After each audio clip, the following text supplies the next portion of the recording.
రెండవది ఉత్తరప్రదేశ్ లో యోగి ఆదిత్యనాథ్ అయోధ్య సీటును మళ్ళీ అయోధ్యలో మిల్కీపూర్ సీటును మళ్ళీ గెలుచుకున్నారు. సో రెండు ఇంపార్టెంట్ సీట్స్, ఢిల్లీ ఎంతనో అయోధ్య కూడా అంతే. అయోధ్యలో మళ్ళీ గెలవడం కూడా మీకు అంతే. సో ఎట్లా చూస్తారు ఈ రిజల్ట్స్ ని?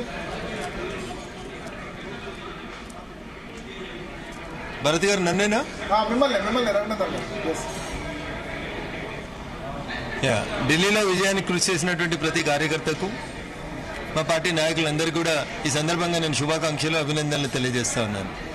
ఒక విధమైనటువంటి కసి, పట్టుదలతోటి ఎట్టి పరిస్థితులలో ఆమ్ ఆద్మీ పార్టీని ఓడించాలని భారతీయ జనతా పార్టీ నాయకులు, కార్యకర్తలు గత 2.5 దశాబ్దాలుగా పడ్డటువంటి కష్టానికి విముక్తి లభించాలని ఫలితాలు ఒక గొప్ప నిదర్శనంగా కనబడతాయి. అదే రకంగా అవినీతికి వ్యతిరేకంగా పుట్టినమని చెప్పుకున్నటువంటి పార్టీలో ముఖ్యమంత్రి, ఉప ముఖ్యమంత్రి, మంత్రులు చాలా మంది అదే అవినీతి కూపంలో, అదే లిక్కర్ స్కామ్ లో తెలంగాణ ప్రభుత్వంతో కలిసి చేసినటువంటి లిక్కర్ వ్యాపారం లోపల ముందు తెలంగాణ ప్రభుత్వం మునిగిపోయింది, ఇప్పుడు ఆమ్ ఆద్మీ పార్టీ ప్రభుత్వం కూడా మునిగిపోయింది అనడంలో ఎట్లాంటి సందేహం లేదు. సార్, ఒకటి ఇక్కడ కాంగ్రెస్ పార్టీ బీజేపీ ఏకమయ్యాయి అని ఇండియా కూటమి పార్టీలు అంటే ఇక్కడ కేటీఆర్ కూడా ట్వీట్ చేశారు ఇవాళ మార్నింగ్. రాహుల్ గాంధీ కంగ్రాచులేషన్స్ ఢిల్లీలో గెలిపించినందుకని ట్వీట్ చేశారు ఆయన. భరత్ గారు కూడా నేను ఒకటి అడుగుతున్నా, కేటీఆర్ కు ఢిల్లీ ఎన్నికలకు ఏం సంబంధం సార్? గల్లీలో 3 ఎమ్మెల్సీ ఎన్నికలు జరుగుతున్నాయి, దాంట్లో క్యాండిడేట్లను పెట్టుకునే దిక్కులేనోడు దాని ఢిల్లీ ఎన్నికల ఫలితాల మీద కామెంట్ కిందకి సార్ కూట్ల రాయి తీయమని చెప్పారు, ఏట్ల రాయి తర్వాత తీదు, కూట్ల రాయి తీయడం చేతగానోడు ఏట్ల రాయి తీస్తా అని చెప్పినట్టు కనబడతా ఉంది. కాబట్టి కేటీఆర్ అనడానికి ఎన్నికలకి సంబంధం లేదు. అయినా రోజు పొద్దుగల పెయిడ్ ఆర్టికల్స్, పెయిడ్ జర్నలిస్టులను పెట్టుకుని ఒక 30 మెడికల్ కాలేజీలు పెట్టి తప్పు చేసినాం, 300 యూట్యూబ్ ఛానల్ పెట్టుకుందామని అదే పని చేస్తా ఉన్నాడు. ఆయన 3 కోట్లు ఖర్చు, రోజు బాగా మాట్లాడిండు, బాగా మాట్లాడిన దానికంటే నేను ఎక్కువ మాట్లాడాలి, మీడియాలో ఎక్కువ స్పేస్ కావాలని కొట్లాడుకోవడం తప్ప కేటీఆర్ గారికి ఢిల్లీ ఎన్నికలకు ఏం సంబంధం? 3 ఎమ్మెల్సీ స్థానాలు మేము గెలుస్తాం.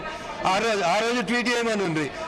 బారాసా ఓటర్లు అందరూ కూడా భారతీయ జనతా పార్టీకి ఓటేసారు. 3 ఎమ్మెల్సీ స్థానాలను మేము గెలిపించినాం. నరేంద్ర మోడీ గారు మీకు మేము కృతజ్ఞతలు తెలియజేస్తున్నామని చెప్పుకోమని ఉంది. అంటే నేను ఇక్కడ ట్వీట్లు చేసేటప్పుడు ఇక్కడ ఒకటి నేను చెప్తాను. ఆమ్ ఆద్మీ పార్టీకి 43.2% ఓట్లు వచ్చాయి ఎన్నికల కమిషన్ వెబ్సైట్ ప్రకారం. లెక్కలు వద్దు సార్, అవి ఇవన్నీ టీవీ ఛానళ్లలో లెక్కలకు పనికి వస్తాయి. భరత్ గారు 40 వచ్చింది, 7 వాళ్ళకి వచ్చింది, అవి 2 కలిస్తే 50 మాకు వచ్చింది. సార్ ఒక్క నిమిషం భరత్ అన్న, ఇవన్నీ వద్దిగా. నేను కూడా నీ కుర్చీలకి వెళ్ళి వచ్చినని కాబట్టి చెప్తా ఉన్నా. నేను టీవీ ఛానళ్లలో హైదరాబాద్ లో కూర్చొని తెలుగు మీడియాకి బాగా ఇదొక ఫ్యాషన్ అన్నట్టు. ఆమ్ ఆద్మీకి 43 వచ్చినాయి, కాంగ్రెస్ కి 8 వచ్చినాయి, 43 8 కలిపితే 51 అవుతాయి. అరే పైన నాయకులే కలవలే, కింద కార్యకర్తలు ఎందుకు కలుస్తారు భరత్ సార్?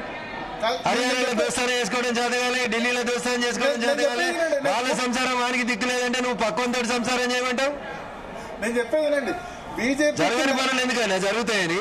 ఒక్క నిమిషం నేను చెప్పేది పూర్తిగానండి. మీరు BJP 46.86, Aam Aadmi party 43.23. Okay, 3%. లెక్కలేనందుకు మేము సిద్ధంగా లేవు. మేము జనం మనుషులము, జనం గుండెలకి వచ్చేటోళ్ళం. మేము కంప్యూటర్లలో కూర్చొని, ఏసీలలో కూర్చొని, డబ్బాలలో మమ్మల్ని విమర్శించేటువంటి పెద్దలందరూ కూడా ఇదే నా సమాధానం. 2 × 2 4 అవుతుంది, 2+2 కూడా 4 అవుతుంది అని చెప్పి ఎప్పటికీ అట్లే అవుతుంది, అట్లే కావాలని కోరుకోవడం కూడా మూర్ఖత్వం. అట్లా ఏదంటే ఎందుకు కలవలేదు సార్? రాహుల్ గాంధీ, కేజ్రీవాల్ కలిసి ఒక డయాస్ ను పంచుకోవడం చేతగానప్పుడు కాంగ్రెస్ కార్యకర్త అనేటువంటి ఆమ్ ఆద్మీకి ఎందుకు ఓటేస్తాడు?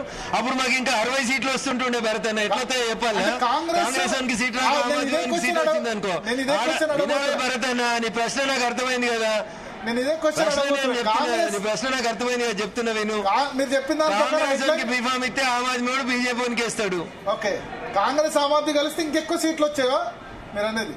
కాంగ్రెస్ ఆమ్ ఆద్మీ కలిస్తే ఎక్కువ 60 సీట్లు వచ్చేటి మాకు. ఎక్కువ సీట్లు కాంగ్రెస్ ఆమ్ ఆద్మీ 2 కలిసి పోటీ చేస్తే మాకు 60 సీట్లు వచ్చేటి. ఎందుకంటే ఆమ్ ఆద్మీకి సీట్ ఇస్తే కాంగ్రెస్ వాడు చేయడు, కాంగ్రెస్ వాడికి సీట్ ఇస్తే ఆమ్ ఆద్మీ వాడు ఇండిపెండెంట్ గా పోటీ చేస్తాడు. కాబట్టి అప్పుడు మాకు ఇంకా ఎక్కువ మెజార్టీ వస్తుంది కదా. సో ఒకటి, ఢిల్లీలో ఇప్పుడు 26 సంవత్సరాల తర్వాత మళ్ళీ అధికారం, 1998 తర్వాత అధికారం. ఇది ఎట్లా రాష్ట్ర స్థాయి నాయకుల ద్వారా? మళ్ళీ 26 ఏళ్ళు మేమే ఉంటామన్నా, రాసి పెట్టుకో భరతన్న. 26 ఏళ్ల తర్వాత అధికారంలోకి వచ్చినాము, వచ్చే 26 ఏళ్ళు మేమే ఉంటాం. 2050 వరకు 26 పనితీరు అట్లుంటది అన్న. నువ్వు గుజరాత్ చూడు, మధ్యప్రదేశ్ చూడు, రాజస్థాన్ చూడు, ఛత్తీస్గఢ్ చూడు, మేము గెలిచిన చోట మేము గెలుచుకుంటూనే పోతుంటాం. మళ్ళీ మా కూటమి ఉండదన్న ఇంకా. ఓకే, మొన్న మీకు ప్రతి దట్ ఈస్ హౌ అవర్ కార్యకర్తాస్ and our leaders will work. ప్రతి ఎంపీకి మొన్న కొన్ని సీట్లు కేటాయించారు. మీరు ఎక్కడెక్కడ ప్రచారం చేశారు? అక్కడ అబ్జర్వేషన్ ఏంటి? మీకే ఏ కాన్స్టిట్యున్సీస్ ఇచ్చారు? అన్న నేను కరోల్ బాగ్ అనేటువంటి కాన్స్టిట్యున్సీలో ఆల్ ఇండియా భారతీయ జనతా పార్టీ జనరల్ సెక్రటరీ గౌరవనీయులు దుష్యంత్ గౌతమ్ గారు పోటీ చేస్తున్నటువంటి కరోల్ బాగ్ ప్రాంతం లోపల ప్రచారం చేయడం జరిగిందన్న. అక్కడ ఓటర్లలో కనబడింది ఒకటి ఆమ్ ఆద్మీ పార్టీ తోటి ఏం కాదు, ఢిల్లీ లోపల ఏం మారలేదు, ఆయన శీషా మహల్ కట్టుకున్నాడు, సీసాల వ్యాపారం చేసుకున్నాడు తప్ప మాకు ప్రజలకి ఏం నీళ్లు లేవు, గాలి లేదు, రోడ్లు లేవు, కాబట్టి ఆమ్ ఆద్మీని యమునా నదిలో కలపాలని ప్రజలు నిర్ణయించుకున్నారన్న. అదే తీర్పిచ్చి. సో ఒకటి ఇప్పుడు ఢిల్లీ ఎలక్షన్ సంబంధించి మోడీ క్రెడిటా రాష్ట్ర నాయకులకు సంబంధించి, ఎందుకంటే పార్లమెంట్ ఎన్నికలకు వచ్చేసరికి ఢిల్లీలో ప్రతిసారి మోడీ కోటేస్తారు, కానీ అసెంబ్లీలో మోడీ గారు వేరే పార్టీ, మోడీ గారు మా పార్టీ కాదా? 100% క్రెడిట్ నరేంద్ర మోడీ గారు, భారత ప్రధాని, భారతీయ జనతా పార్టీ నాయకులు. నరేంద్ర మోడీ గారు లేకపోతే మేమందరం ఏడున్నామన్నా? అంటే ప్రతిసారి నరేంద్ర మోడీ గారు మా పార్టీ నాయకులు, వారు మేము అందరం కలిసి వారి వ్యూహాన్ని అమలు చేసినాం కాబట్టి మేము గెలిచినాం. You can differentiate Narendra Modi and Bharatiya Janata party అన్న. ఒకటి ఢిల్లీలో సంగతి పక్కన పెడితే అయోధ్యలో బంపర్ మెజారిటీ, అయోధ్యలో మిల్కీపూర్ బై ఎలక్షన్స్ లో యోగి ఆదిత్యనాథ్ మరొకసారి పర్ఫార్మెన్స్ ప్రూవ్ చేసుకున్నారు. యోగి ఆదిత్యనాథ్ ఇప్పటికి 12 రౌండ్లలోనే దాదాపు 40,000 మెజారిటీ వస్తుంది. అయోధ్య మళ్లీ బీజేపీ రీగెయిన్ చేసుకుంటుంది. దీనికి కారణాలు ఏమనుకుంటున్నారు? అది యోగి ఆదిత్యనాథ్ గారు ఉత్తరప్రదేశ్ లో అందిస్తున్నటువంటి పాలనకి దర్పణంగా జరిగినటువంటి ఎన్నిక అది. అందుకనే ప్రజలు అసెంబ్లీకి పోయేటువంటి ఎమ్మెల్యే భారతీయ జనతా పార్టీ ఎమ్మెల్యే ఉంటే అయోధ్య అభివృద్ధి జరుగుతుంది, అయోధ్య లాంటి పెద్ద రామ మందిరం నిర్మించి ప్రపంచానికే హిందువులకు ఒక గర్వకారణంగా నిలిచిర్రు, ఇక్కడ ఎమ్మెల్యేను ఓడిస్తే పరువు పోతుంది అని చెప్పి ప్రజలందరూ కూడా మా వైపే ఉన్నారు.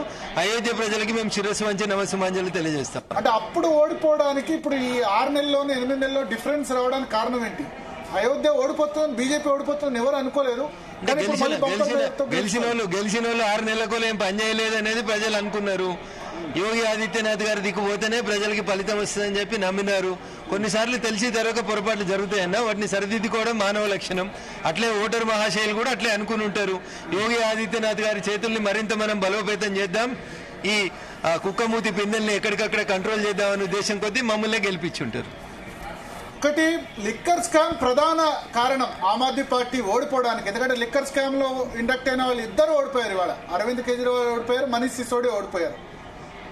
అట్లాగే ఇక్కడ లిక్కర్ స్కామ్ ద్వారా అల్టిమేట్ అధికారంలోకి వచ్చిన అతీషి కూడా ఓడిపోయినట్టుంది. బహుశా అతీషి ప్రస్తుతం కొంత మెజారిటీతో లిక్కర్ స్కామ్ లో అతీషి 238 టోటల్ గా పార్టీ అయితే ఓడిపోయింది కదా. అవినీతికి వ్యతిరేకంగా ఉద్యమం చేసి పుట్టినమని చెప్పిన పార్టీ 100% అవినీతిలో కూరుకుపోయింది కాబట్టి ఢిల్లీలో ఆమ్ ఆద్మీ పార్టీ ఓడిపోయింది.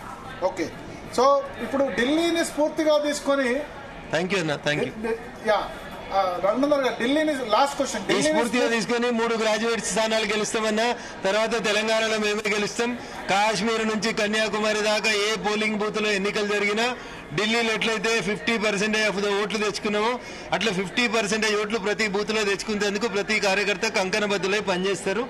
పనిచేసినటువంటి నాయకులకి, కార్యకర్తలకి, సహకరించిన మీడియా మిత్రులందరికీ కూడా మరొకసారి శిరస్సు వంచి నమస్సుమాంజలి తెలియజేస్తా ఉన్నాం. థ్యాంక్ యూ రఘునందన్ గారు.